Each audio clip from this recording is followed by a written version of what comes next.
Part, Chapter 15, page 67. In the second year of Okonkwo's exile, his friend Obierika came to visit him. He brought two young men, each carrying a heavy bag on his head. Okonkwo helped them put down their loads. The bags were full of cowries.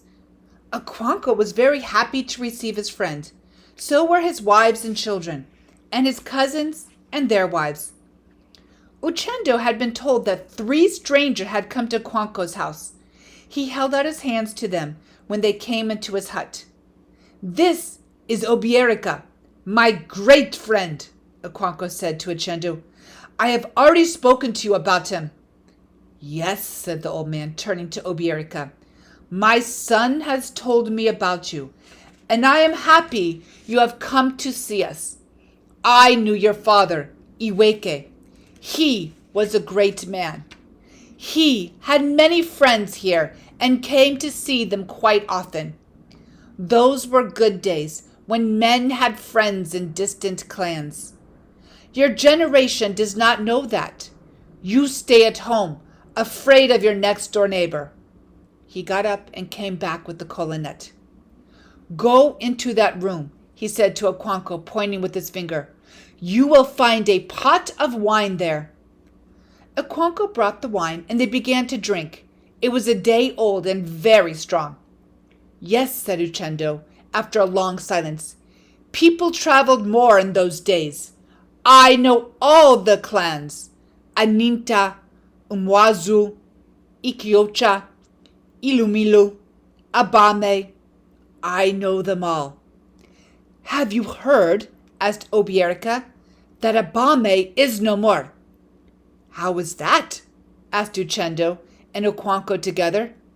"Abame has been wiped out," said Obierika. "It is a strange and terrible story. If I had not seen the few survivors with my own eyes and heard their story with my own ears, I would not have believed." 3 moons ago," said Obierika, "a little band of fugitives came into our town. Most were sons of mothers who had been buried with us, but there were others who had nowhere else to go." He drank his palm wine, and Okonkwo filled his horn again. "During the last planting season, a white man had appeared in their clan." "An albino?" suggested Okonkwo. "He was not an albino. He was quite different. He was riding an iron horse.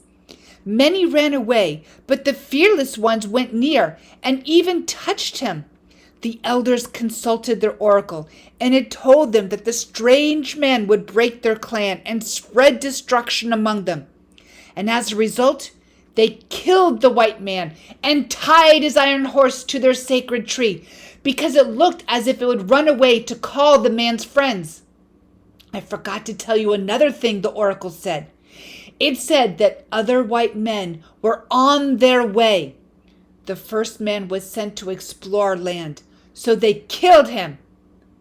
"And what did the white man say before they killed him?" asked Uchendo. "He said something, only they did not understand him," said Obierika.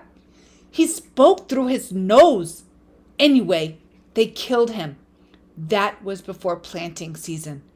And for a long time nothing happened. Then one morning, 3 white men, led by a band of ordinary men like us, came to the clan. They saw the iron horse and went away again. And most of the people of Abame had gone to their farms. Only a few saw these white men. For many weeks, nothing else happened. They have a big market in Abame every other week, and the whole clan gathers. That was the day it happened.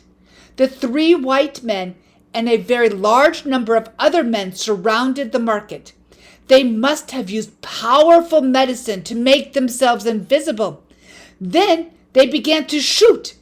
Everybody was killed except the old and the sick who were at home, and a handful of men and women whose chi was wide awake and brought them out of that market." He paused. "Their clan is now completely empty. Even the sacred fish and their mysterious lake have fled, and the water is the color of blood. A great evil has come upon their land, as the oracle had warned." There was a long silence. Uchendo ground his teeth again. Then he burst out, "Never kill a man who says nothing. Those men of Obame were fools. What did they know about the man?" "They were fools," said Okonkwo after a pause. "They had been warned that danger was ahead. They should have armed themselves with their guns and their machetes even when they went to market." "They have paid for their foolishness," said Obierika. "But I am greatly afraid. We have heard stories about white men who had made powerful guns and took slaves away across the sea. But no one thought the stories were true." "There is no story that is not true," said Uchendo.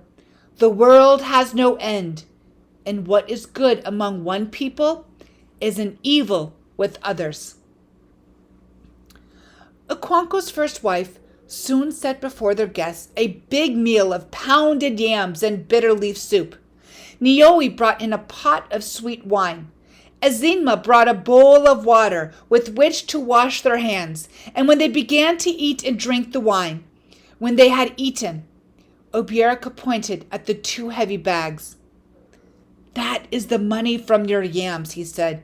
"I sold the big ones as soon as you left. Later, I sold some of the seed yams and gave out others to sharecroppers. I shall do that every year until you return. But I thought you would need the money now, and so I brought it. Who knows what may happen tomorrow? Perhaps green men will come to our clan and shoot us."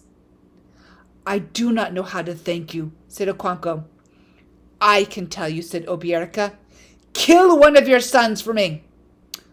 "That will not be enough," said Okonkwo. "Then kill yourself," said Obierika. "Forgive me," said Okonkwo, smiling. "I shall not talk about thanking you any more."